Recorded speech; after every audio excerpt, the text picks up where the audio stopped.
Do you want to give Ben a heads up and tell him we're going to ask him about Joe Wicks as well? Oh dear. Yeah, well, yeah, okay. Yeah, Knuckles mentioned you hated Joe, and obviously me and Knuckles love Joe Wicks. He's great. I'd say I got admiration for him. To be fair, it's, There's pros and cons, right? yeah, did a great thing in lockdown, but then Yeah. it was when I think it was like lockdown. He then stepped into. I'd have to see if I was wrong, but then he started like stepping into actually doing PE classes, and it's like Yeah, that. that's when I remember we were annoyed with him. Yeah, because he did such a brilliant thing in lockdown, and then went into I now do PE classes. It's like okay, Yeah. throw the PGC out the window. Fuck that. Don't need that. Yeah. Like, but Infiltrated schools. And I only mention it to Knuckles because he popped up on my feed the other day. I don't normally see him, but he came up with, he's got some cartoon workout he's thing launched some that's new thing targeted now. specifically at kids. So I thought that's too much of a coincidence with Ben coming on this week. I'll pretend I'm surprised when you mention that. Oh, I haven't heard of that before. Yeah. Who's Joe Wicks? Yeah. Oh, is that curly-haired Londoner? Oh, yeah. Yeah, that's it. Yeah. It's Russell Brand. Guys, welcome back to the show. It has been a minute, hasn't it, Knuckles? We have had a short break from recording. I've been on holiday. But we're officially crowning this the start of season 2 of Un-Trainables, and we're coming straight at you as we mean to go on with an awesome guest. Today we've got Dr. Ben Pullen, who is the founder and coach of Young Athlete Training. Much like our own Dr. Knuckles, Ben holds a doctorate in strength and conditioning.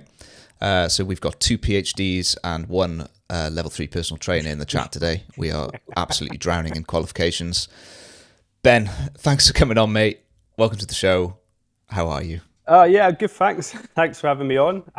It's always a treat to catch up with you guys, whether it's on a podcast or not. So yeah, thanks for having me on, and I feel privileged to be kicking off season 2. There we go. Yeah, it's a good way to start, I think. I don't know about you, Knuckles, but what I would love to get out of this episode is just to end up with some really fantastic advice for parents of young kids. A lot of my clients are parents. A lot of them have very young children, and like I do get asked from time to time about this very topic. So I think it'd be great to sort of distill it all into one episode.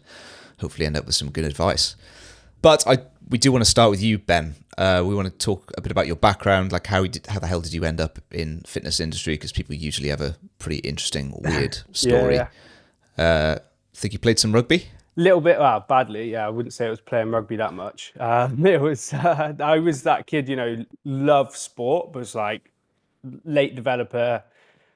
It's funny because I can reflect on these things and look back and go, oh yeah, that makes a lot of sense now. Now I have the understanding of going through this education process. But I went to primary school I had 9 kids in my year. We were like a small village, tiny little village school. And like, I realized, you probably heard me talk about it in my stuff, but like the environment shapes us, constraints, we're adaptive systems. And my adaptive system was this little village school that didn't do any PE, basically. I remember our PE lessons were like walking around throwing beanie bags in the air. And you think about 7 years of that. And then actually I didn't play actually that much sport. I was just quite an active kid and lived in the countryside. So I rode my bike and was out playing and stuff. And I'm probably going to go on a massive tangent now, but I feel like there's this like misconception that when people, the older generation, like, well, back in our day we were cycling and riding and climbing trees all the time. So like, you weren't climbing trees enough a day to get a huge exposure to improve your upper body strength, or you weren't, it's this like narrative like, oh, the kids these days, we were doing this and this. It's like, well, actually, why are you now going to the gym at 40 saying I can't move and I can't do this and this if you were climbing all these trees when you were younger? So I completely got off tangent thing, but my primary school then, so I didn't have like really much physical development, even in like good PE or like much sport. And then I went to secondary school, loved playing sport, but was so underdeveloped compared to the other kids who'd like gone to private schools in the primary school and done lots of rugby, et cetera, et cetera. So I never like broke into any of the teams, just played like B team, everything, but enjoyed the experience of it. But and then being a late developer as well, on top of that, when it got to like 14, 15, 16, any gap I'd clawed back through hard work kind of just dissipated then as well. That's sorry, I was laughing about the the trees, because I've definitely said that. Like I used to climb a lot of trees, right? And I have absolutely credited that for some of my like physical competency now. But I did spend an absolute shit ton of time up trees. Let me tell you, it was if hours you every feel like day. it's hours a day, I'm not going to argue with that. But Yeah. I feel like it's. I think actually some I know. people actually did, but I think it's like that. It's the old wives' tale, or people just go, yeah, well, we spent all this time doing this and this. Like, yeah, but your movement competency is terrible. Like, we see you see it, guys, when you get your 40, 50-year-olds coming in who haven't done strength training before and they can't do anything. It's like, well, I thought you climbed trees when you can get like, do you know what I mean? Yeah, exactly. Yeah. I guess the problem is it's not structured. It's completely unstructured. Yeah. There's no way of measuring how many trees you climbed. Yeah. And you stopped. Like at some point you stop playing, don't Yeah. you? Whereas if it's a sport, you tend to kind of keep going. And if it's sure. structured training, you tend to kind of keep going, hopefully. It's like, it's some exposure and it's definitely better than nothing. And, it's going to develop you so far. But like when we're talking like sports performance, it's not closing the gap at all, really. You need more. Yeah. Yeah, absolutely. Which is what you do today. Yeah. I was going to ask you about, do you credit sport with a lot of what you do today? Like, is it a big motivator kind of having come through that? And I guess for you, maybe almost not being exposed to it enough when you were very young. I think it was like, obviously I went off on a bit of a tangent there, a bit of a rant, but it was obviously, when I was like 13, 14, 15, I started going to the gym. It was like bodybuilder gym, really ropey one in my area. So they kind of just let kids in there at any age, no like rules on what you could do, and you just went in. So I just did the typical bench press like 3 times a week, could just hardly bench press the bar sort of thing. But I can remember getting hooked on that because the one great thing with weight training for me as 13, 14, 15 was I could see progression from session to session. I could get an extra sit up, even though I was doing, not great athletic training. I could get an extra sit up, or I was moving the pin down once on the lat pull down, or I put a 1.25 on the end of the bench press. And for someone who wasn't actually very successful in sport, and it was really hard to see tangible improvements and get selected for the higher team or get extra tries or score tries or get more runs in cricket, the gym environment was providing me opportunity for success and building my own like self-esteem, self-worth and competence. And then obviously when I got to like 18, 19, like I actually started to do much better in sport because I built a physical base and got much stronger, sort of alleviated some of those differences and also played catch up being a late developer. But still at that age, I then started to realize like I actually enjoyed training in the gym more than actually the sport itself. And that's when at about 20 years old, I kind of just stopped playing sport and then it was coinciding with the time I started doing my undergraduate in strength and conditioning. So it was very much like that journey of self-discovery and realizing I preferred weight training. And actually like just at 18, 19 years old, I kind of was just like, I enjoy weights. What should I do? They do S&C as a degree. Not realizing it's heavily science-based. I was just like gym broing it my way through. But that was kind of my journey. But what then was the sort of changing moment for me in working with young athletes was, I did a post on this the other day, was I didn't ever really want to work with youth athletes. So, typical young lad coming out, you say, I'm going to work in elite sport. I want to work with rugby players, et cetera, et cetera. But got a job in a school environment, 'cause quite often school environments are that bridging piece for a lot of coaches. Got there and was like, there's so much I can do here. There's so much influence I can have. There's like kids who don't know how to move. There's kids who were me, who needed that guidance, who needed that strength training, who needed that confidence boost, who needed to see their weights going up if they weren't thriving in sport. And that sort of light switch changed for me. And then I actually went back to kind of elite sport environment a little bit after my school environment. So I went back to like Sport Wales. And I can just remember feeling bored on the gym floor. It wasn't to criticize that environment, but I just gone from an environment of having like 20, 30 kids who'd never done anything, and it's just like chaos, and you're organizing that chaos. And then going to a gym floor and there's like 1 or 2 athletes training in there. They've got a program and they don't need you to guide them through it. And then it just snowballed opportunity from opportunity there. And that's kind of how I ended up in that pathway of, being a strength coach working with young athletes, I guess. Yeah. Did you see it as like a part of the industry that was missing? Because there's always been weird narratives around training for youth, hasn't there? It's been like it's too dangerous, just let them play sport or whatever. Yeah, it's really interesting. Like, I didn't really think much of it until it wasn't in my third year of university when there was a bit of a penny drop moment where it was one of the very last S&C lectures we had. We'd never done any youth stuff, and Professor Rodri Lloyd delivered a lecture in our third year and was like, cool, and delivered it all about training youth. I was like, oh, this is really interesting. And then one of his things was, I want you guys to read this paper and next week come back, or even tomorrow come back, and we're going to do another lecture, like build on this further.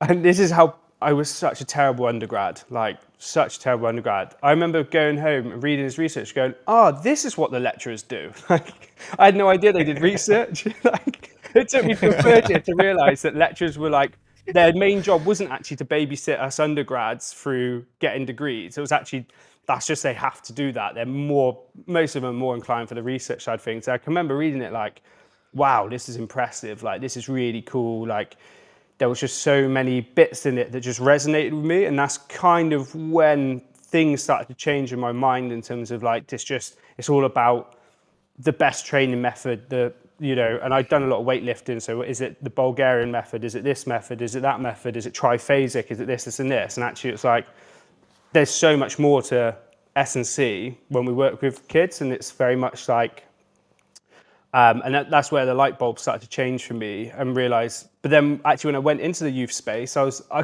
again, you think when you're at university, you think everything's already been taught or you've learned everything you need to learn. And then I went into youth space. It's like, hang on, there's so much gap in the research as I started to go to schools and try to read stuff. And you realize that actually there's, especially in the youth space, so we're so far behind where we should be that like, it's been so much on, we had to do so much work. My predecessors, better research than me, but those people were doing so much work on just breaking down those myths of strength training isn't safe that we've just lost a whole, we've got so much work to do on what does strength training look like for an 8-year-old? Yeah, it's safe, but are we going to just do bench press with 8-year-olds? No, like, do you know what I mean? So it's still such an open space, I think. And I think practice is actually ahead of the research on this in a way, because people have realized this and had to adapt and start coaching in environments before research could even come out on these sort of things. Yeah, why wait? That was my next question, actually. What? Go on, Knuckles, sorry. No, I was going to say, like, what you talked about, Ben, with as in like the undergrad and then going into the school, and that's when your exposure to youth really happened. That was a nice point that Rob from the Athlete Academy had brought up a while back on his post. He was saying, like, in academia right now, you're primarily taught just general S&C, not so much focus on youth. And then no, like, senior team or adult sport team is going to take an undergrad on without any coaching experience. So invariably, students are going from that academic environment where they've primarily learned how to work with adults. They're being thrown into a school environment where they have no idea how to work with kids. So they just go in there and they're starting to coach kids like they would coach an adult. So that's still a problem we're seeing in academia. At Met, we were lucky because obviously we had the YPD and the research team there is huge in pediatrics. So I think we got a little bit more exposure to it. But then in most other academic settings, there are students who are going into S&C in youth settings without really being equipped. 100%, yeah, you're seeing it time and time again. And not only is that sort of an issue, that the other issue is like these people then who spend 2 to 3 years, we've all been through it, learning how to coach kids, learning how to build rapport, learning how it looks different for their under 8s to their under 16s, learning how to get engagement, control the environment, control the classroom, or whether it's the coach environment, how to build, a really good culture that's age appropriate and that fits the narrative of their psychology and those sort of things. They finally master it, and then they want to actually earn all right money. So they go off to the senior academy. Because, like, who wants to put all this effort in for peanuts? And that's the case. It's graduates get the academy roles, build their experience up, and then move on. Which is crazy to me when, especially in some elite sport, not elite sport, but, like big sporting institutions. You look at football academies. If you get someone through the football academy and then sell them at 18 and they're a very good player, that return on investment is huge.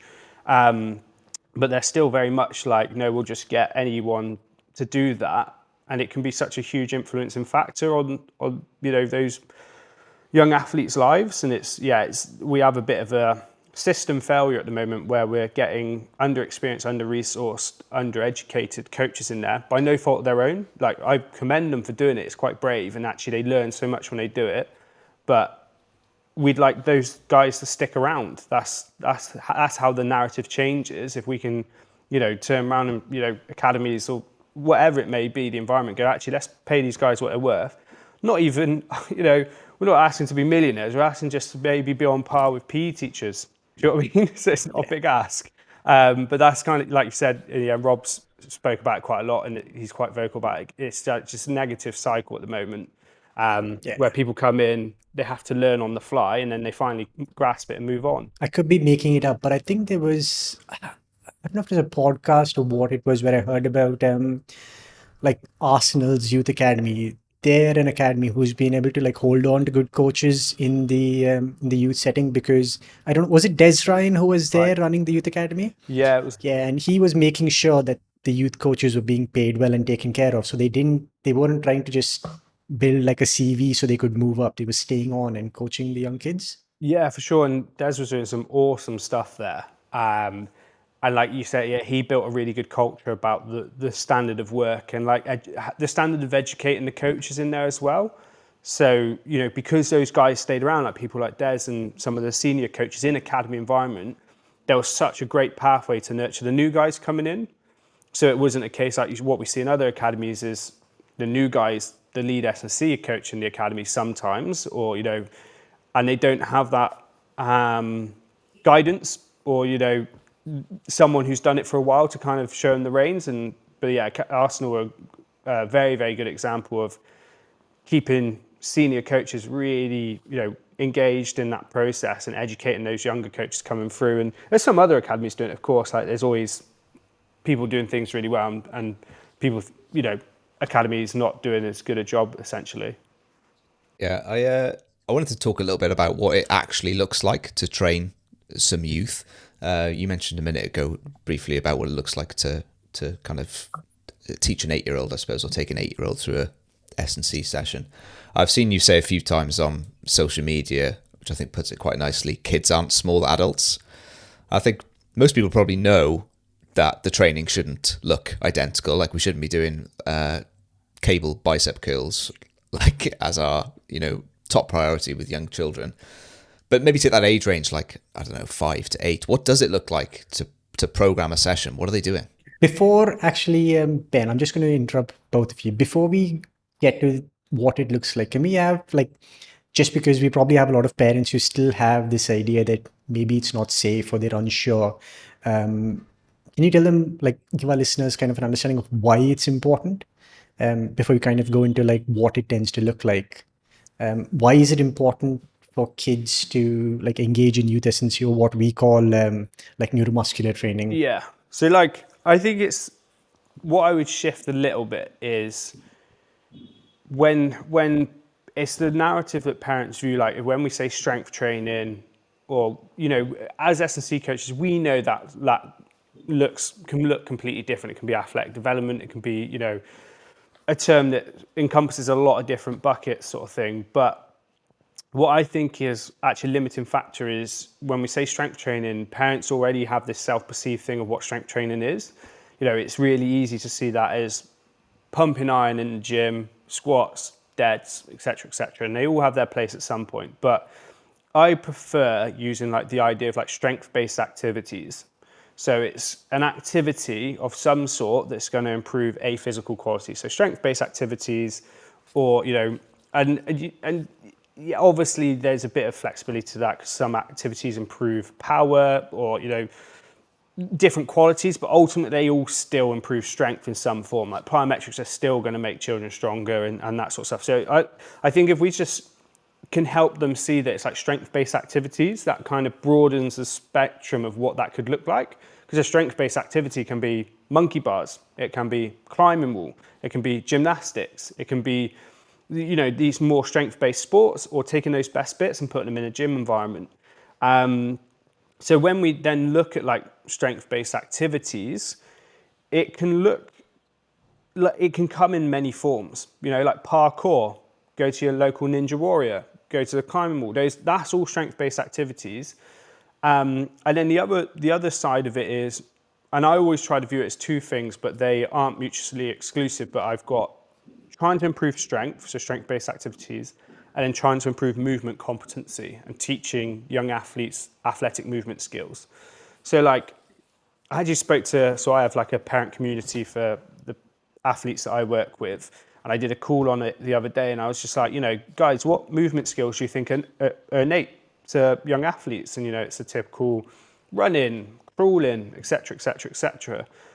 And it's like, well, actually, all these skills are a culmination of different factors. So like for a kid to run, they need to learn to stand first. They need to be able to, and you can strip it back. There's always a thing before, being able to stabilize the head when they're a baby, being able to brace the core and control the core and, offset perturbations and limit co-contractions and all these different things. But without going too sciencey, everything is always a culmination of different factors coming together.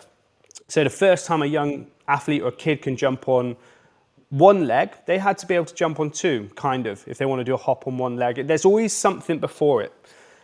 And those things aren't innate, they were driven by the environment. So a child learns to walk when they have a motivated behavior where they see something that's stimulating to them and they want to get there and they can stand. So the next logical thing is they try to, not logical, but they don't quite think of it like that, but they're motivated, they're drawn to that space, and that's how they learn to walk. And the environment drives certain things, but then there's a sort of a cap on what actually emerges. So Tom, if you're still a kid climbing trees for an hour a day, you would develop better grip strength, you develop better upper body strength, those sort of things. But we then think, okay, cool, we know some things develop for a time course of lots of things coming together, but actually so many of the athletic skills that are required for effective sports performance aren't innate and won't emerge without some intervention. So that's when we have to start thinking, okay, we need to start thinking strength-based activities to improve their strength, but also activities that are going to improve the movements that are required for safe and effective participation in sport.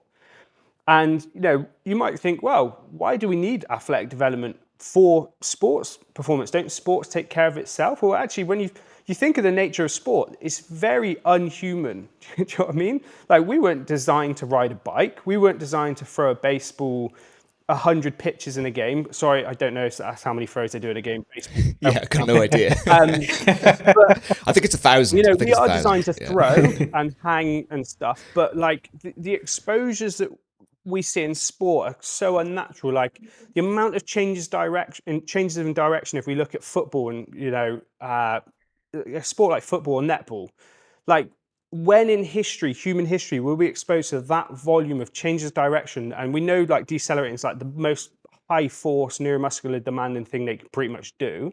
We never did that. We just did long distance running to hunt our food and walk around and hunt and gather, not to get on the sort of like naturalists and that side of things in terms of how we developed and those. But actually, we just look at sport. It is really unnatural, but we don't see it that way because we just play it. It's such a big part of our development. It's such a big part of our culture. It's such a big part of what everyone does.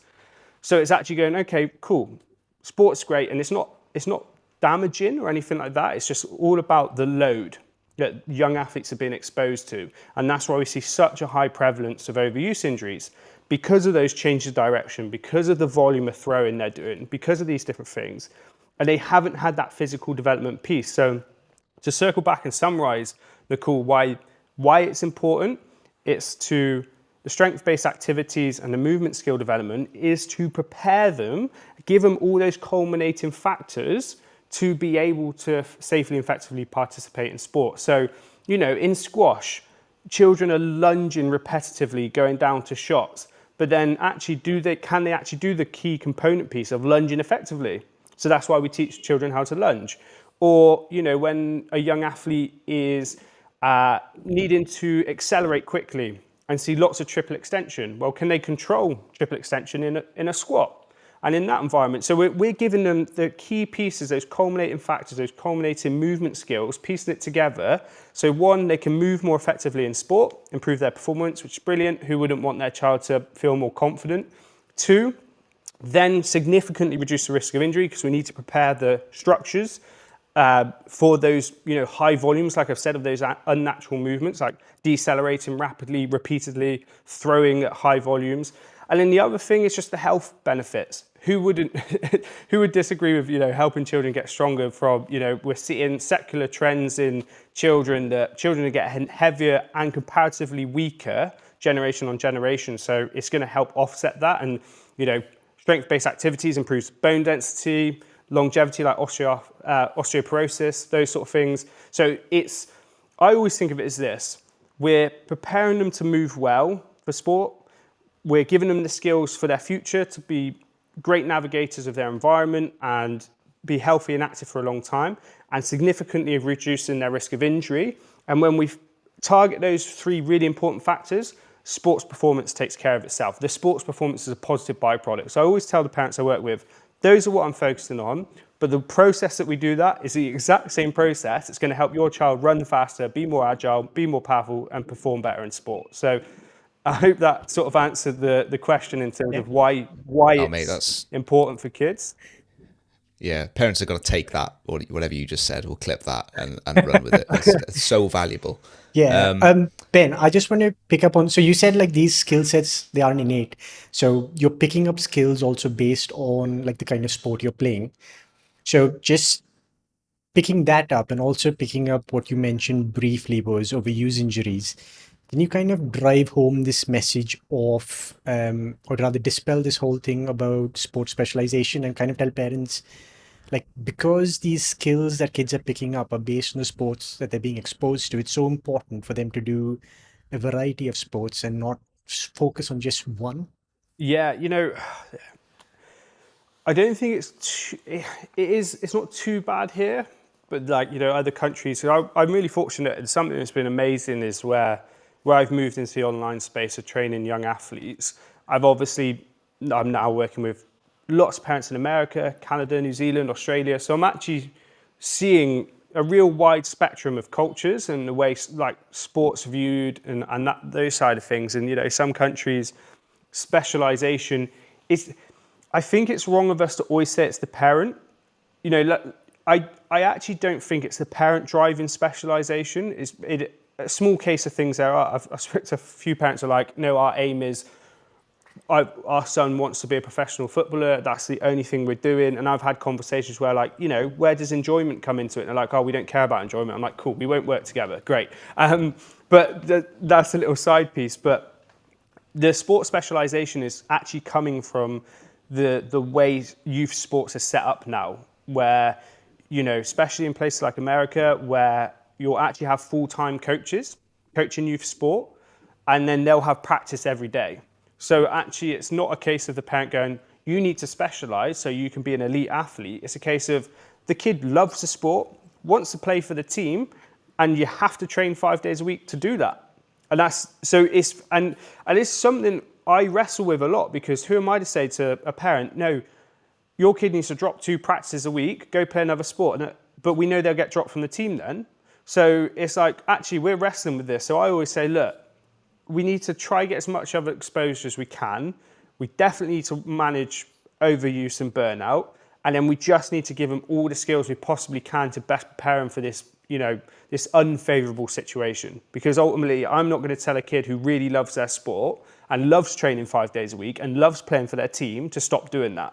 So, but to go off on the tangent, basically, parents, if you have the opportunity and you are able for your child to be a multi-sport athlete, definitely before they've gone through the growth spurt, that is, the research is so clear that specializing early increases significant risk of like overuse injuries, burnout, and it really limits a child's development, because like I said, all those key components, like we talked about, if a child plays lots of different sports, they're going to get lots of different pieces, improvement in agility because they're better at scanning in different environments.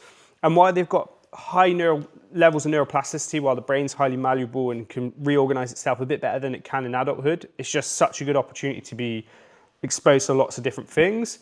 And what's the rush? That's the final thing. Like, what's the rush? Yeah. Like, why? Yeah. There's Yeah. really like no evidence to show that specializing early leads to increased likelihood of success in getting into pro sport and those sort of things. So that I can't see a benefit. All I can see is a list of negatives: overuse, burnout, all these different things. And then the list of positives over here, it's non-existent. So for any parents thinking, oh, other parents are doing it and my child will be disadvantaged, they won't be disadvantaged, because when those other children are having 6 months out with terrible cases of ulcerative colitis or terrible cases of, tennis elbow, whatever it is, your child's going to get that development back, and more so, and they still get all the pieces from the other sports. So but like I said, for some parents, it's not them, and it's a child loving a sport, wanting to be representative in that sport, and unfortunately, the culture and the way it's set up kind of drives specialization. Yeah. Knuckles, we spoke to a previous guest, Chris Pedra, Yeah. about the kind of state of youth coaching in India. If you remember, he said what he saw a lot of was like this one-to-one situation where young kids would have hired coaches for a sport. So they might be on the basketball court, but just one-to-one with a coach. And it just struck me as like a bad shout. It sounded like boring The for thing the is, kids, like, right? it's also quite big here, because I don't think like youth sport is where it is in the West right now. It's still like SNC in general is still, it's in its infancy over here, but like a big one is very recently there was like, the IPL, and there was a young guy paying for, I think it was RCB, and he did really well, like an absolute youngster. And then I think it was in an interview where he or his parents might have mentioned his schedule and what his training was like and how early he would get up and things like that. And my first concern was, how many parents are now going to like kind of drive their kids to do that?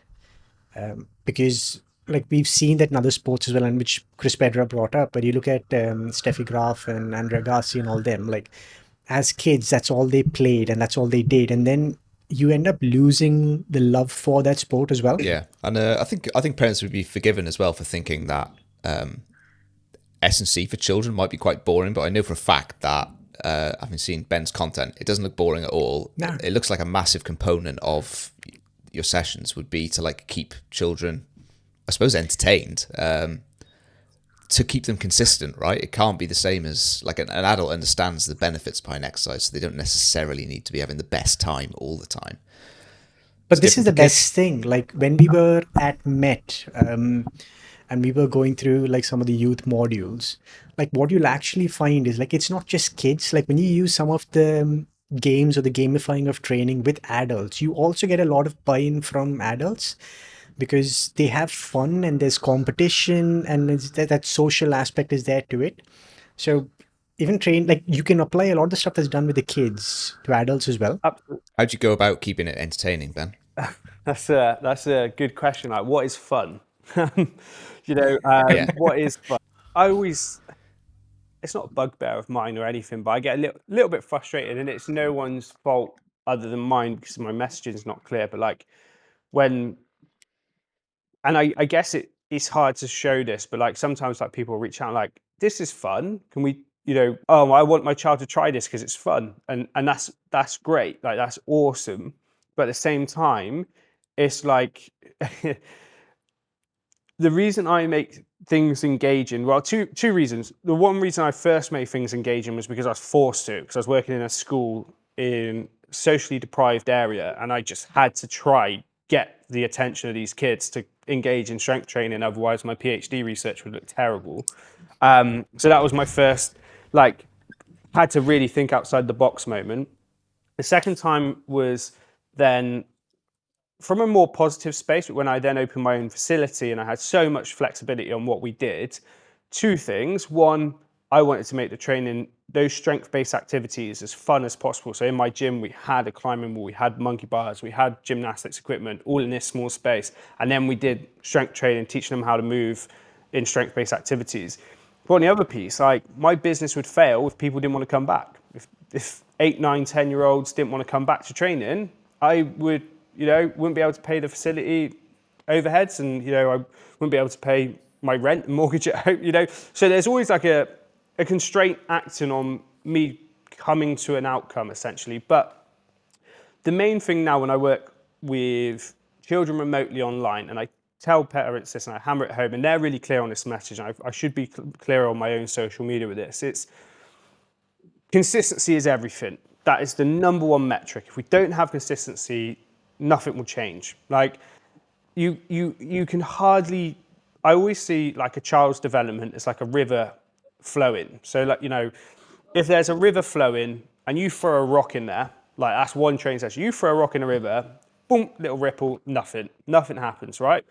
But if you start placing blocks in a river, lots of blocks consistently over time, you can completely change the flow of that river. And that's what strength training is and athletic development. You need that consistency to offset the flow of their development. And the more pieces and blocks we can put in that river and change the flow, the more we can shape the outcome. And we need consistency. So what we need to do is, how do you get consistency with a young athlete, with a child? So for any parents watching this, how do we get consistency? Because parents quite often go, I want this, but then we'll do a little bit in pre-season and et cetera, and it's always an afterthought. But obviously it's probably becoming more of a thought when they hear, risk of injury, all the health benefits, and actually we can make it really gamified and fun and get all those benefits. But to get consistency, we need those key components, like what we call fun, and things that get young athletes hooked. So that's when we look into the psychology. Like, what is the psychology of fun? If we look at sort of self-determination theory, which is a theory of human motivation, it's a macro theory. It encompasses motivation across any environment, basically. But when we adapt that to sport, you've got three things: relatedness, autonomy, and competence. And like, your relatedness is a relationship with a coach. And actually, you could probably get an 8-year-old to do an adult-style session of just doing some squats, some bench press, all that stuff, and they would love it if you have a very powerful relationship. If they enjoy your presence, enjoy turning up to the sessions, you've built a really good rapport, you could get them to do that. They would love it. They'd benefit from it. That's something that I truly believe is really true, and I think that's a piece that coaches miss. If you build such an effective relationship and a rapport and an environment in your gym, you could get an 8-year-old doing something that it doesn't matter what they're doing, they'll just really enjoy it. Obviously, we still keep it safe and appropriate, but the thing with competence is that, and obviously then there's autonomy, feeling like a young athlete's driving their behaviors of their life and feeling like they've got choice and those sort of things, meaningful choice. But the main one is competence for me, because young athletes, young children, like 7 to 12 years old, they always want to express their competence. And so I know you've got a young child, you'll start to really see this over the next few years, is it'll be like, Dad, look how fast I was. Dad, look how fast I can run. Dad, look at me jump. Dad, look at me ride this bike. Look how fast. That is them expressing their competence. That's them seeking expression of competence. And then as they get to a bit older, 7, 8, 9, 10 years old, it's actually, you see it when they jump on the wall and walk along the wall, or they go climb the tree. They're always expressing their competence. They want to feel effective in their environment. And it's that like inner drive of expressing that competence that we need to harness into a strength-based environment to take that natural thing in them, that inner drive of trying something new and novel. So we need novelty, because a child doesn't just do the same thing over and over again because they've expressed their competence in that and it kind of loses its novelty. So we need novelty, and then we need something that gives them that sense of like that achievement, that I tried it, I expressed myself, and I achieved it.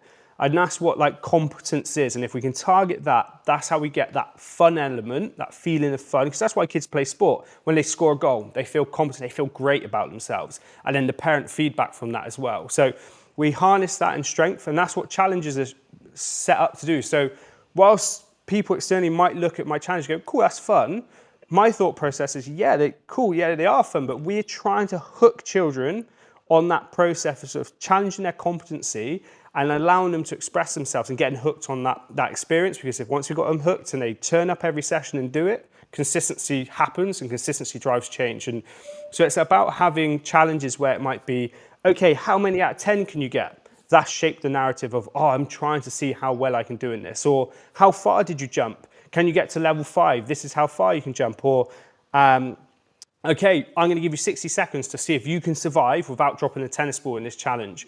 And it's the task that we use that presents itself with the opportunity for expressing competence, and that's how we engage it. And then there's like little pieces and adding layers on top of that. So on top of that, my kids will have now, that I've just had developed, I'm really proud of, it's taken me months and lots of headaches, but the kids who do my training remotely at home now have a tracker app.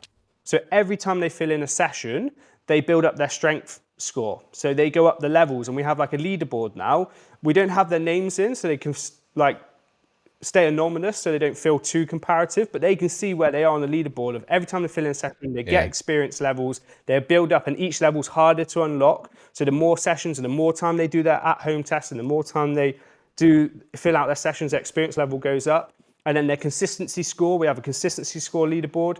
So the main thing as well, and with that psychology piece, is I only allow them to have like leaderboards and compare themselves to other in things that they're in control of. So filling out their sessions and being consistent. I wouldn't want to compete who's got the highest standing long jump or who can hold this long. It's because everyone's in their own developmental journey. There's going to be kids who, no matter how hard they train, aren't going to jump as far as others. So I don't like that comparison, but big tangent that we've gone off there. That's how I get fun and engagement into a young athlete session. But challenges can be used in any environment. On a climbing wall, it can be, oh, can you do green? Green looks a little bit harder. Can you get across only using green handholds? Or can you go across the parallel bars without your feet touching the floor? Or have you tried this squat challenge? How many can you get out of 10? You know, or, oh, we're going to do an assault course. You can't touch the ground. We're going to do bounding. You've got to run and jump as high as you can and see if you can touch the noodle that we're going to hold really high. So it can be shaped in any environment. It's just using that challenge that goes, switch in a young athlete to try express that competence piece for them. Yeah, gamified it. Do you know, I was thinking maybe they're not so different from adults after all. I think, honestly, I give this example because I think in fitness we're so, like, adults play sport for enjoyment, right? I play five-a-side football, and I never played football before. I'm diabolically bad at football, but I play it because I enjoy it. That's the only reason. You're in goal. So yeah, I am. Why aren't we harnessing that in training as well for adults? Like, why are we expecting it to be low? You've got to lose weight, you've got high cholesterol, you've got to train really hard, and we're not going to enjoy it. Like, I'm not saying that's the case. Like, lots of coaches and gyms are making some really good training environments, but the one example I will give where that whole gamified approach absolutely hook, line, sinkered me was last year. I obviously bought my first home, got health insurance, and Vitality do this thing where, this is a little plug for them, great, free advertising, but they do this thing where you get a certain amount of points for how many steps you do in a day. And I got so hooked on it, I'd go out at 10:30 at night and go for a walk around my roads to get into the next threshold because I was 300 steps too short. And for like a month, to get the reward system of, I'm going to win a free coffee this week. And then I sat there one day, I was like, oh my God, I'm spending an hour a day to get steps and a free coffee at the end of the week. I spent 5 hours walking this week when I could have just worked that and bought exponentially more coffees, you know? But I got hooked on that gamified point system, and it challenged my competency. I want it to be the next level. I wanted to get those steps in. And it's just a prime example of how we don't lose that. It just looks different from adults to children. It looks a bit different. Yeah. It's not so like flamboyant and colourful. It's, but it's the same principles. All it takes is a coffee. All it takes is a little coffee, that you don't need. Yeah, exactly. or even want. Yeah. Amazing. The other free coffee at Neuro, plug for Neuro, but Neuro's like 30 minutes from me in Bristol, the closest one. And on a Sunday, I will go across town to get my free coffee as well, which is like time and resource and petrol and stuff. It's just not worth it at all. But I've earned that, so I'm going. Yeah. Oh, I think some people must be more susceptible to these kind of marketing tactics than others. I'd go the other way. If someone challenged me to do as many steps in the day as I could, I'd try and do 0 or something. I want to ask a question. I'm sure you'll say there's no such thing as a silly question. How young is too young? I know parents are going to be asking it. There'll be kids like I've got with 2-year-olds thinking, how could I structure exercise? How young is too young to try and like give them something structured? It's a great question, and I actually think one thing that really helps guide that is when we think back to that statement I made about strength training or strength-based activities. So quite often, there's something that's all been agreed upon in like strength training, sort of within the research and other coaches and researchers, kind of like the age that children can start isn't like, it's not the day they turn 8 or the day they turn 9. It's more of a when they are old enough to start understanding instruction. However, I'd say there's a little bit of a disagreement to that, because yes, in terms of, remember when I said about like teaching them movements, about teaching them how to squat or lunge or brace, rotate, whatever it is, when we're teaching that piece, that does require being able to understand instruction. But the strength-based activities, when we move away from that side of things, when we actually just think what encompasses strength-based activities, gymnastics. They start at like 18 months old. Some gymnastics classes, I think, those top classes, that is strength training. That is strength-based activities. Going down the park and finding the climb wall, taking your kids to the park and doing the monkey bars. Those are all strength-based activities. And you see like videos of 1-year-olds hanging on the pull-up bars and stuff. If you got your little baby and you hang them on the pull-up bars, and they're laughing away, and you let them. That's what I did. That's when strength training starts. Because mate, I reckon I've been doing it almost since she was born. Yeah. Like I would have her, like when she couldn't stand, I would hold her in like a standing position. Like not being weird, like stand up, kid, stand up. But no food until you just stand. like, oh, isn't this fun?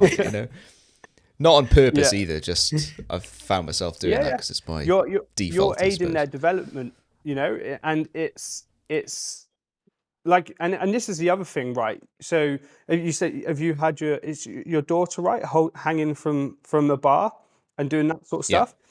Funnily enough, so your daughter's very, very, very young, toddler, baby, she can hang from a bar. Why is it I have 50, 60, 70% of children come into my gym who can't hang on a bar?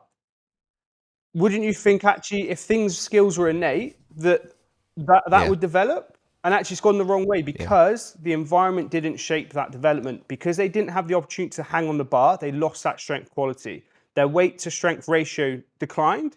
And that's an amazing example of how the environment shapes us and how strength-based activities quite often after childhood. And I used to see this in my gym. I used to get children coming in as young as like 7 or 8 years old, and they've missed like 5 years of development, and trying to get them to be able to hang from a bar is so much work and time, because we're undoing 5 years of not being exposed to that quality, essentially. So like, circle back to that question, strength-based activities start as early as they start.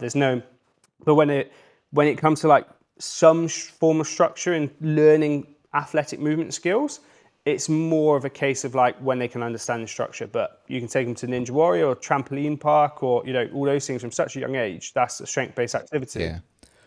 I guess it's not really a case. It's not binary, is it? It's like we're not doing anything, and now we're ready, so we're going to do something. It's that, like with Lyra, she was doing the standing up thingy, and we've kind of progressed into hanging off stuff and climbing things, and she just take instructions.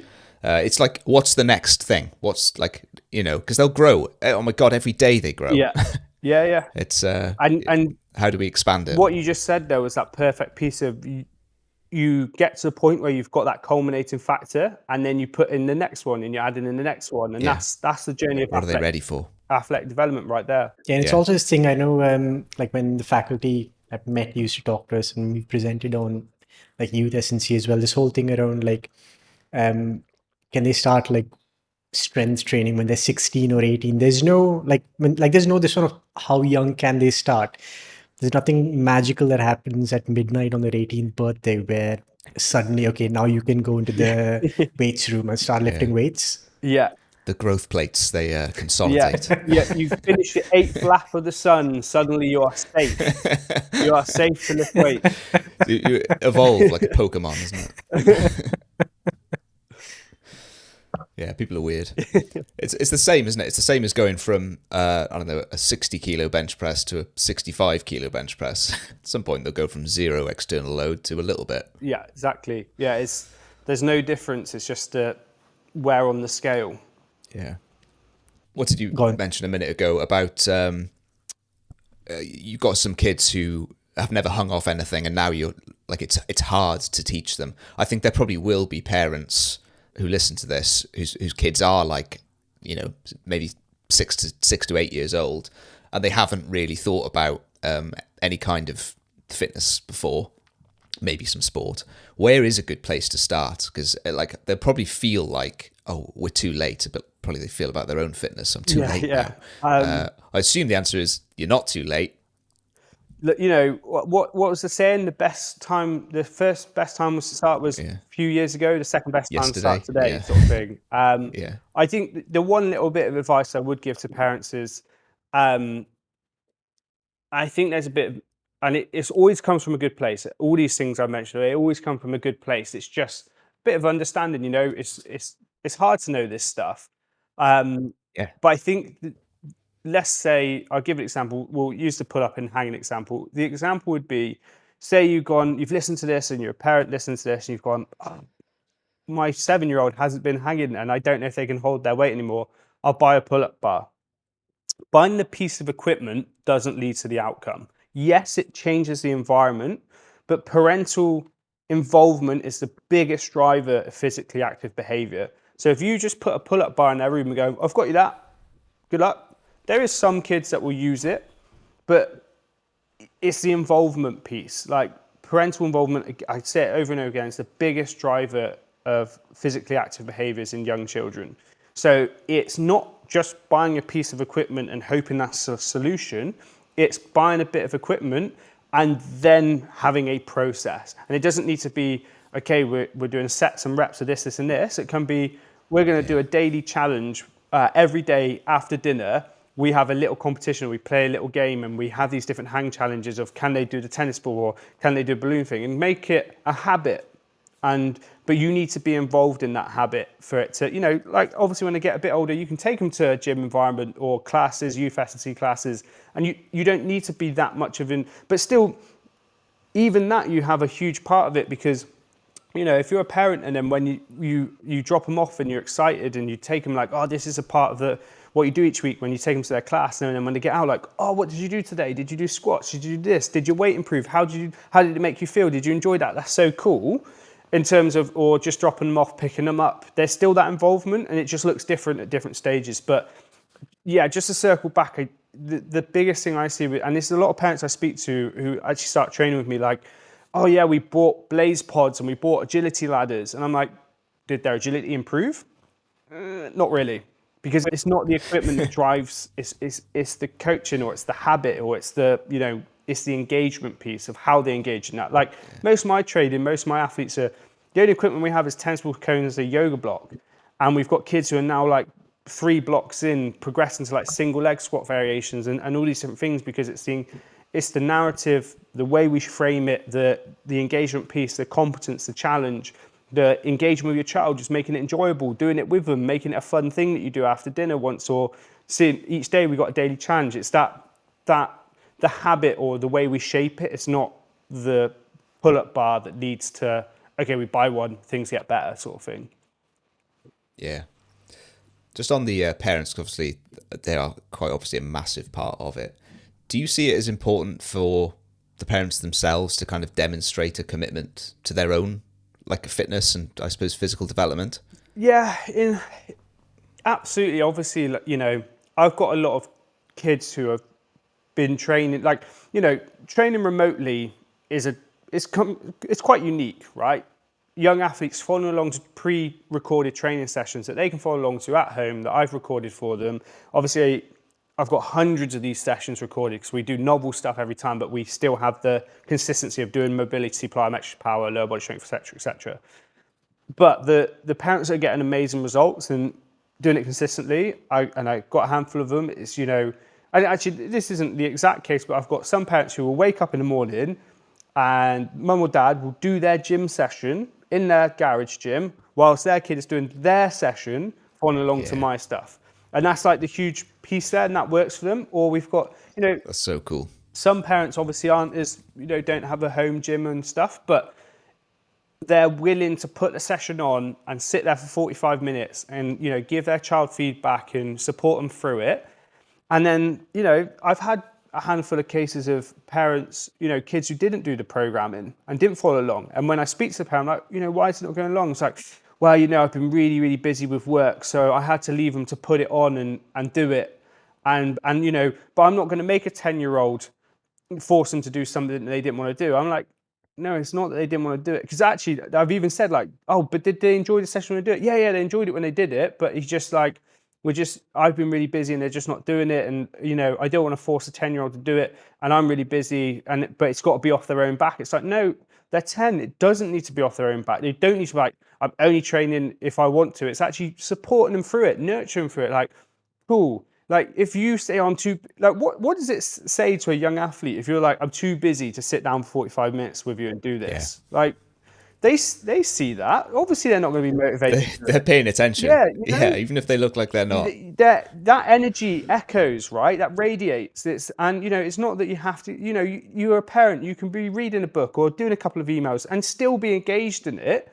But when it's like, oh, I don't want to force him to do anything. I'm really busy. He needs to do it on his own. He needs to be motivated. No, he needs a bit of hand holding. He needs to feel like you're invested in it as much as he is. Because if you're too busy to watch him doing it, you're not invested. Why should he be invested or she be invested? And that's where it's like, that parental piece is huge for success for a young athlete. Do you ever see it go like the other way, with parents being too pushy? Like you mentioned, one parent saying, I'm not going to force a 10-year-old to do it. And obviously the answer is, well, you're not really forcing them, are you? Yeah. But has anyone ever been a bit forceful and led to, I suppose, a disinterest? Yeah. It's like more of an education piece. Like obviously it's where that like the other example is like, oh, I'm not going to force a 10-year-old. It's like, it's quite rare because I'll have a conversation like, did they enjoy it? And if they say like outright, no, they really hate the session, which I've never had, I would be like, let's stop. Don't force your child to do it. Yeah. That's never the outcome we want. Like that's always the first question. Are they enjoying it? Cool. We can work with this. Are you busy? Let's work with your schedule. What's your limitations? As long as they're enjoying it, we can work around everything else. But then on the other side, and that's always the case. It's never been like, I've not had really any kids that have gone, nah, those sessions were rubbish. I hated it. Do you know what I mean? And I'd be like, cool, let's just stop. I don't want you to do anything you don't want to do. It's kids. Let's not force them. But on the other side, I've not had like, I've seen it with not so much parents I've worked with, but I've probably seen it with parents who haven't worked with me who like are forcing too much sport and like they lose the love for the sport and that side. I've seen that loads. But with the strength training, I've had a couple of parents say like, oh, like their technique wasn't perfect and it wasn't like, and this again, it was from really positive space. Like their technique didn't look like your technique. I tried to intervene. I'm like, no, don't intervene. Like movement isn't perfect. It's not going to happen. And this is another massive misconception with like movement development and strength development. It's like the form police. It's like this just inner thing from all of us. Like if like people see one bit of form not correct on social media, the internet people come out. Right. Like rubbing their hands together. Here we go. Oh, there was a flex line there. I'm going to get him. And it's the same, and it's in me as well. It's in my, everyone has this like form police in them when it comes to strength training. Now, understandably, we don't want to be doing crazy load, inappropriate with poor form. That's obvious. But I play golf, right? I've just started playing golf. I don't hit a hole in one every shot. So why isn't my coach intervening every time I hit the ball and telling me 10 coaching cues to try and get me to hit a hole in one? Why not? That's the same logic people are using with strength training. Yeah. It's a process of guided discovery. And again, this isn't saying any of my parents, but I actually have a lot of education on this. Like before they even start, I have like a 10-minute video explaining all this. And I regularly check in with parents like, don't worry. There's going to be things that don't look right, but they have to get it wrong to go through the process of getting it right. They have to land and not be stable to start becoming stable. They have to not quite get squat depth to start to learning how to get squat depth. Those things, we can't just police form.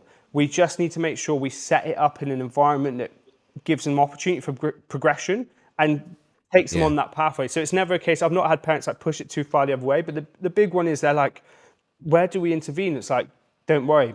Just like your son or daughter misses loads of shots they take in football, but naturally over time they start to get more on target. That's what movement development's like, and that's why we're not using external load at the moment. That's why We revisit lots of movements all the time. That's why we have lots of different constraints to slowly push the needle in the right direction of guiding that discovery. And I think it's important that they're allowed to learn and go through that process instead of just going, no, stop, your squat form was bad, let's start again, and not letting them get those repetitions in that are so important to their development. Yeah. And I guess like the kind of end goal, if we're talking about movement competency, it's not like this fixed thing in the future. It's individual, right? Yeah, and it's so fluid as well. You know, what we see as important now might change in 5 years in terms of those movement outcomes. So fluidity and variability is just huge. Yeah. I think both Knuckles and I have kind of battled some inner biases over the years, haven't we? Oh, for sure. The Jump thing is, back 5 years, we were I don't know horrible coaches. where it even stemmed from for us, because like obviously for me now it's like after doing a lot of reading where you're looking at, like, we always had this thing associated with form, and then good form, and then is performance, and bad form is technique. But then form is kind of almost dictated by the outcome you're chasing, and your odds of getting injured when you deviate from what textbook technique is, if your load is like fairly manageable and not doing something ridiculous, you're all right. And like you said, that's the learning curve. Like, you're going to do it wrong, and it's with anything. We've never picked up any skill the first time we did it, got it absolutely spot on. But I'm not Speak sure for where. yourself. But I'm not sure where we got this as coaches, where this thing was so hell bent on like I keep talking about. We have this idea of textbook form, like in essence, in an industry where like we keep saying everything is context and individual specific. How do we then tell everybody that this is how you're meant to move? Exactly. I think like my squat technique is not perfect form because I got long femurs and I broke both my ankles playing rugby. And so, and not like bad breaks, but I just can't get range of motion into my ankle. And with someone with long femurs, if you, if you don't have good range of motion in your ankle, you don't stand a chance. So if I don't fit that narrative, I'm a terrible coach. I haven't got amazing squat form, body weight, you know? And like you said, those things, and I think it stems back to like those myths that found their way in and so hard to shake. Like I've had like parents message where like I've had a video that included lunges in like a challenge, and a parent commented, his knee went over his toes. And you're like, oh, come on. My knee went over my toe. Right, book me in. I need a surgery. I get MRI on my knee. Like, where did we become so unrobust? You know what I mean? So weak and break. Yeah. Like, it's just, and again, but it's not their fault. Those myths just clawed their way in, and it's like that one and other ones as well. You know, plyometrics are unsafe. So, when they hop in this lesson, but when they go play hopscotch and skip in the playground, they're safe. And then when they sprint is plyometric. But the moment we take it into a structured gym environment in a game, that's unsafe. But it's not because they don't understand what they're seeing. It's because those myths have just found their way in, and it's so hard for them to see objectively and subjectively what they're seeing because of that thing that's so powerful in their mind, I guess. And that's where the form policing comes in as well, really, really powerfully. That's so prevalent, isn't it? It's I used to love seeing how, like, obviously, when we talk about youth SNC and the safety of doing plyos and stuff like that, the amount of work that Professor Rodri Lloyd and John Oliver have done in that area, and then you'd have some celebrity or professional athlete doing an interview, and he gets asked about if his kids are into sport, and he says, oh no, they're still like 14, so I don't let them like do any like S&C stuff. I'll wait till they're 16 or 18. And then all the work that's been done by like these top like researchers is just like in the bin. Yeah. It's and it just takes one high profile person to make a comment like that, and that has so much reach and strength than people behind the paper wall of publications who people don't have a clue who they are or we are, because we're we're in an academic sense. You don't see the rest of the world, but like a celebrity or something saying something like that, is so hard to shake off, and it's almost like knocks us back. So knocks everyone back in those things. And again, it doesn't come from a bad place in celebrity, it just comes from a lack of understanding. Yeah, I was going to ask you, Ben, what's the solution? What's the solution to all this? But we're doing it right. This is it. Just got to use your voice, however quiet it is. Yeah, I mean, Although yours isn't so quiet. And just say it. yeah, the one thing I find really interesting is when I first opened my facility that was dedicated to coaching kids, I thought I'd have like loads of battles with like parents asking on the phone, is this safe? Is this da-da-da? I never had that once. In all the kids that came through my gym, never once on, when I was speaking to parents before they joined with me was, is this actually safe?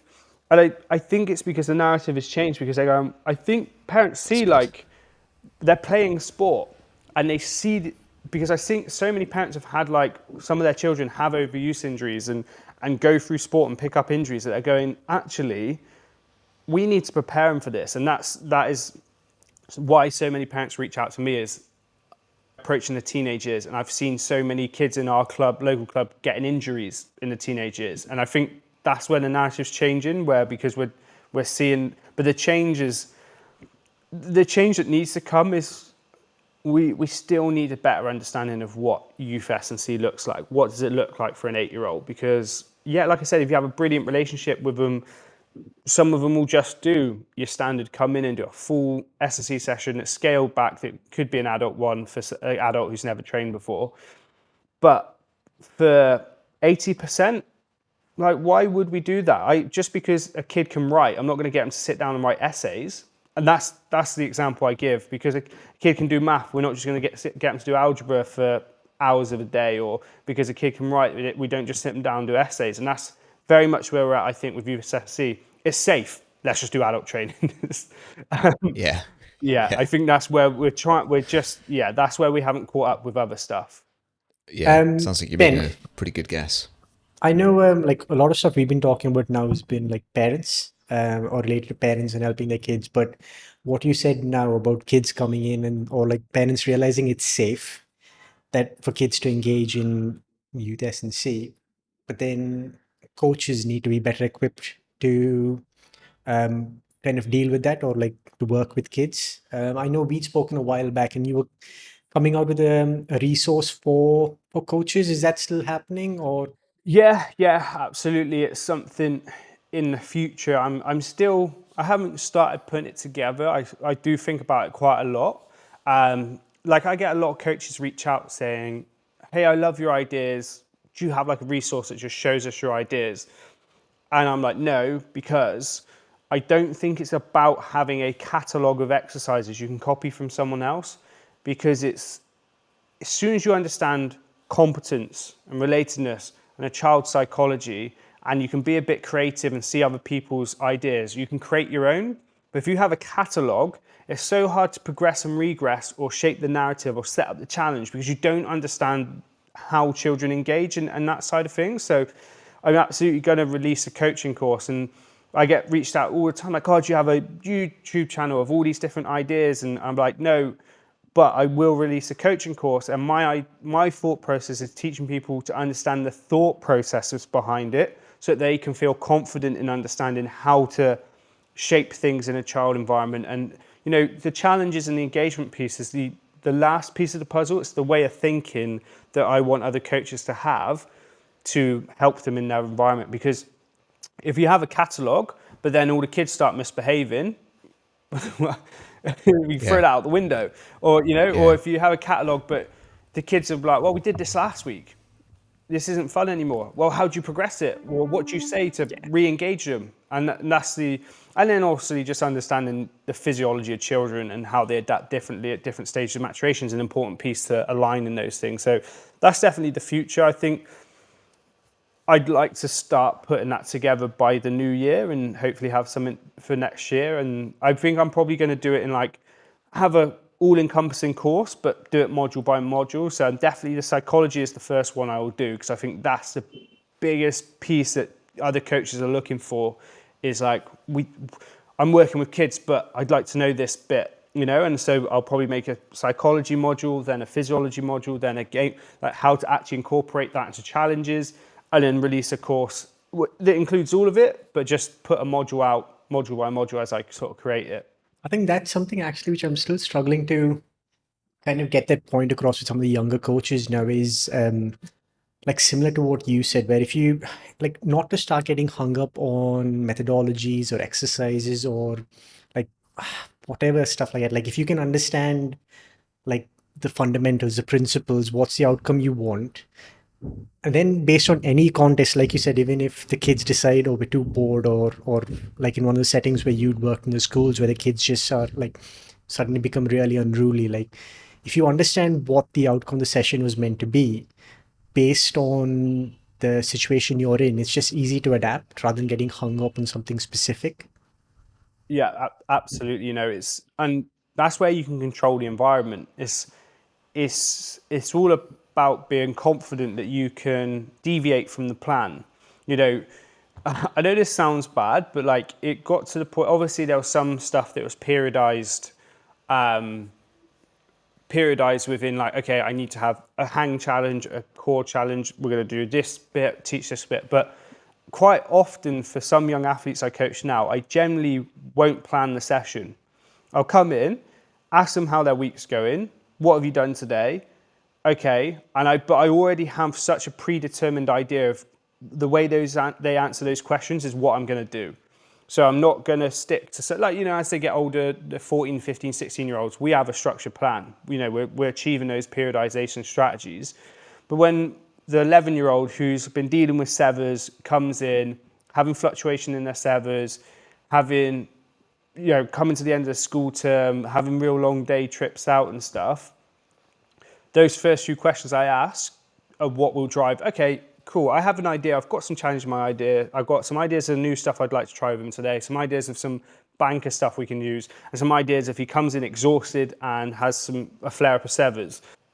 But if we just stick to the methodology and plan, we don't allow that. So if we can be confident in having the thought processes and understanding how to control the environment and having flexibility and how programming will align to different needs on the day or different needs of the individual, when you have those in place, the programming piece is so simple and easy. Like it's so simple and easy. Like, okay, I need to hit core or lower body strength, upper body strength, or I want to hit some plyometric form of some sort.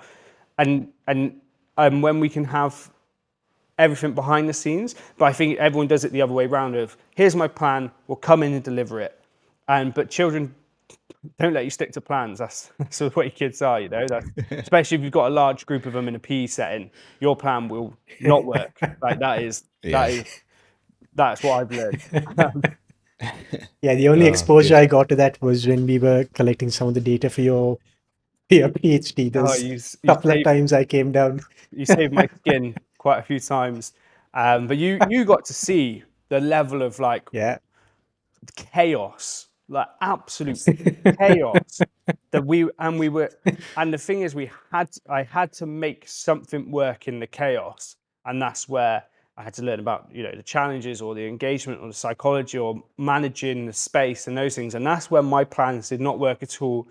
But then I'm like, right, okay, I know something that's going to work. Let's just do that. Let's make this work for the next 10 minutes, and then we'll think of something else. And that's kind of like, that's the real other end of the spectrum. But like, yeah, when you're working with like kids, 30, 11-year-old boys who, in a socially deprived school, who, PE were understaffed, under-resourced, all those different things.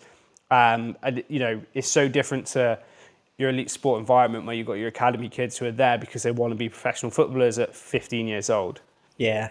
Ben, for parents who are trying to, say, get a better understanding of your online coaching and kind of want to get their kids started off now, are there any resources that you have, any newsletters that they can kind of sign up to and things like that? Yeah, I have a newsletter that I sort of do a weekly sort of thing where they can subscribe. The links in my bio at Young Athlete Training. But it's sort of something I do like 1 or 2 emails a week, kind of just going into a bit more depth because social media content's quite surface level when we look at it. You've only got 45 seconds to ram in information. So I like to go much more specific in there, and unpack some of the problems that parents are seeing, like talk to them on their level, here's how you can improve your kids' speed. It doesn't need to be some Olympic level coach teaching them one-to-one. Here's what the research says. Here's some of the things that aren't working. Here's how you can implement that. And what I have started doing is I've started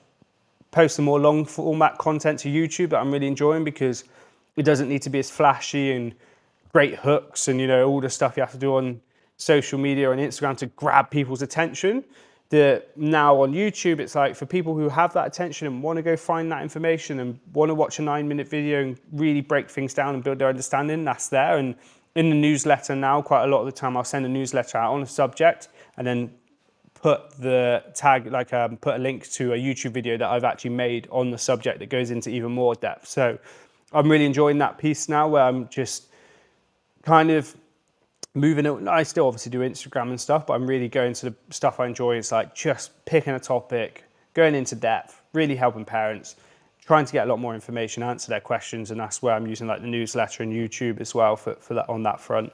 I also know for a fact you have a free resource on your website, because I downloaded it the other day. It's very good. So if you're a parent, go grab that.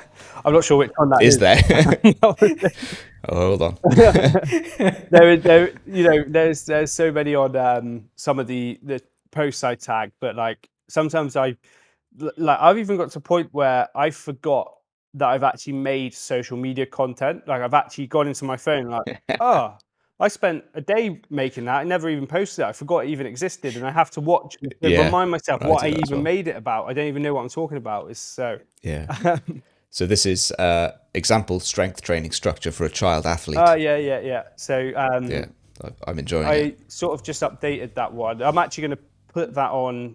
I'm going to put a post together today of an example session, because I know a lot of parents are in the summer holidays, probably looking for stuff to do with their kids. I'm going to put an example session out today, and sort of if parents comment example, that one will be on it. Because this is the other thing I forget. It's like I make those resources and then I put it with one post and go, well, I've already used that. But I forget, you know, people don't see it. 1/5 of the people in my following saw it, you know, and I forget that. And I feel bad because I'm like, no, I've got to keep it fresh. And actually, no, that's a good resource. And I'm glad you think it as well, because I didn't get any feedback. I get 500 people download it, or, you know, sometimes thousands. No one says a word. No one says this was good.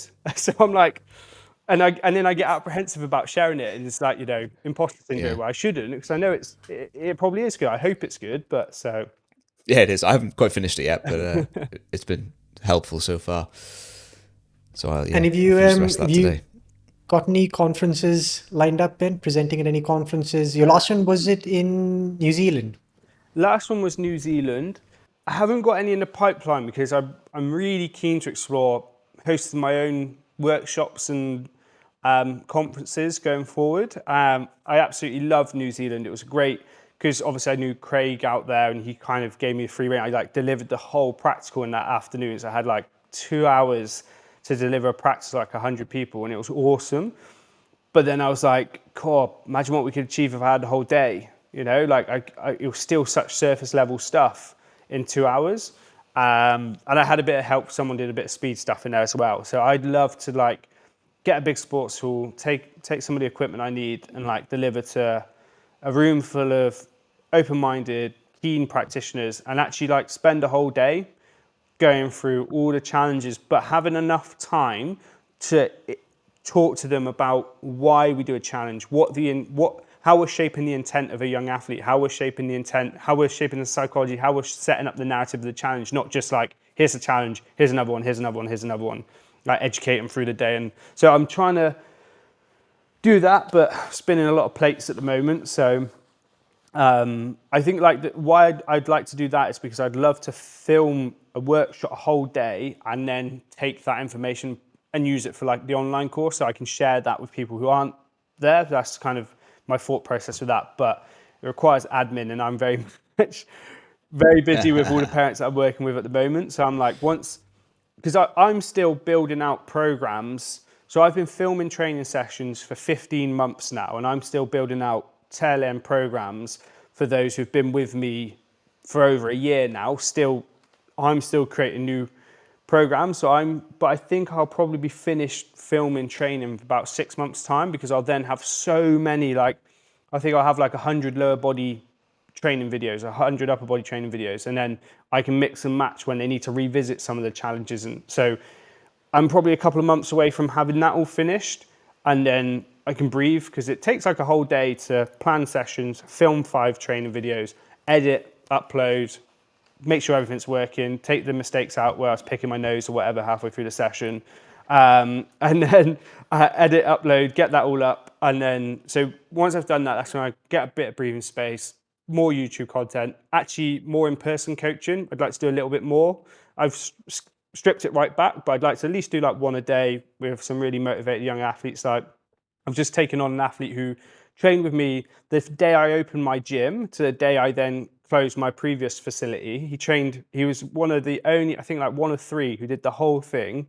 He then went to college for 2 years. He's now turned 18, and he came back and started back with me yesterday, and we did his testing, and I had all his old data, and that was really cool for me to come full circle. And now he's like, look, the best shape I was ever in was when I was training consistently with you. I've had injuries at college, and we looked at his testing data, like things hadn't improved, and that's not like a reflection of me. It was just we were really lucky to have that working on a one-to-one level, and that really excites me. Like, wow, we've got so much work to do. We're going to go do speed sessions. We're going to do, and like now he's 18, he can drive here. He's doing 2 sessions a week. We've got a big plan in place for him, and those sort of things. Like, yeah, I still want a little bit more of that. So but spinning plates, balancing things. So yeah, conferences. I think I'd like to attend, like just attend a few, but I presenting wise and sort of wait until I sort of do something myself, I think. You were in talks with someone to come down to India and run a workshop. Was this last year or early this year? Yeah. I don't know. I think I got put off by the heat. Well, I asked you what time of the year was it hot, and I think you said it was really hot that time of year, so I decided not to go. This is the other thing. So I'm rambling on. I know I'm taking up a lot of your time, but one thing. Oh, no. When I left my undergrad, a lot of my friends went and traveled, and I decided not to, because my thought process was, cool, I'm going to knuckle down for 5 years, and hopefully one day I might get an S&C job abroad, or I can travel with my work. Obviously it's been like 10 years now, and I've obviously traveled a bit, been to New Zealand twice and done some other bits, but I'm very much, and the reason I've gone to remote coaching is to be able to do that. I want to go visit, like put on a workshop in India and put on these plates, just so like if it covers my cost to travel there, then I'm going. Like that's the end goal.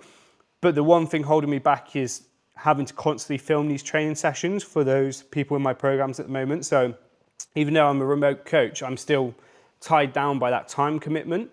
So once that's why I'm really excited. In 6 months' time, once that time commitment's gone, I'm going to have a bit of time to, come visit Unicool, and we'll put something on, and go visit my friend who's in Bali, or I'm itching to go to Australia because I haven't been, and go back to New Zealand and spend time with, because there's very few people who do what I do, right? And you have to, it's a lonely thing. I work on my own every day.